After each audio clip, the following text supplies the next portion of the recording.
श्रीपाद करें नेत्रे उत्पाटयति सपदि।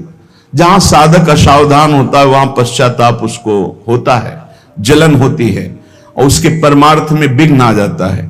इसलिए ब्रह्मा जी ने ऐसी रचना की है कि स्त्री को पुरुष शरीर में आकर्षण, पुरुष को स्त्री शरीर में आकर्षण या भोग बुद्धि से देखना, अपने को इसी को सुधारना है। अगर इसी को सुधार लिया तो परमार्थ पुष्ट हो जाएगा।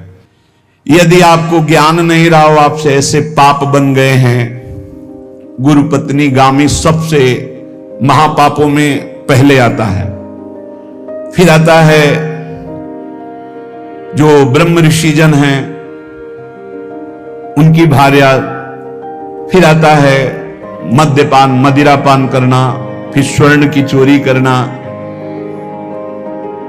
और जो ऐसे पुरुषों का संगी है वो महापापी, गौ हत्या करना महापाप। ऐसे जो महापापी जन हैं, पाप हो चुके हैं उनसे, अब वो विचार करें कि मेरा कल्याण कैसे हो सकता है, मैं तो महापापी हूं।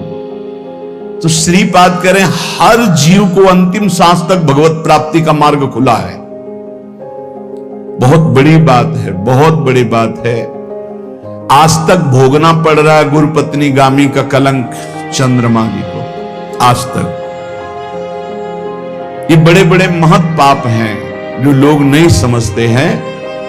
ये बात समझ लें, पर स्त्री गमन, मदिरापान, द्वीत कीड़ा, स्वर्ण चोरी, गुरु पत्नी गामी, ब्रह्म ऋषियों की तरफ जो उनकी भार्या है उनकी तरफ ये काम भाव से देखना, गौ हत्या, ये महत् पाप हैं। ये पाप नष्ट कर देते। भ्रूण हत्या, ये सब महत् पाप है।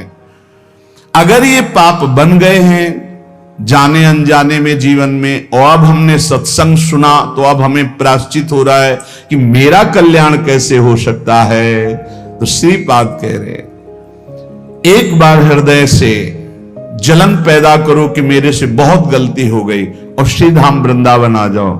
वृंदावन की परिक्रमा करो, रज में लौटो, रसिकों का संग करो। ये नियम ले लो कि अब जीवन में कभी पाप नहीं करेंगे, और नाम जपना शुरू कर दो। तो कह रहे हैं निश्चय सुनिर्वाही महाधार्मिकाहा, निश्चित वो धार्मिक हो जाएगा, उसके सारे पाप नष्ट हो जाएंगे और भगवत प्राप्ति कर लेगा इसी जन्म में। भगवत प्राप्ति आखिरी सांस तक हो सकती है। आखिरी सांस में बोला राधा राम कृष्ण हरि, बिल्कुल भगवत प्राप्ति हो जाएगी। विश्वास कर लो इस बात पे। इसलिए कोई भी कभी निराश न हो कि मुझे भगवत प्राप्ति नहीं हो सकती, मेरा कल्याण नहीं हो सकता। इस श्लोक में श्रीपाद ने बताया यदि ऐसे महापाप किए हुए हो तो श्रीधाम वृंदावन आ जाओ। धाम है भगवान का, निज धाम है।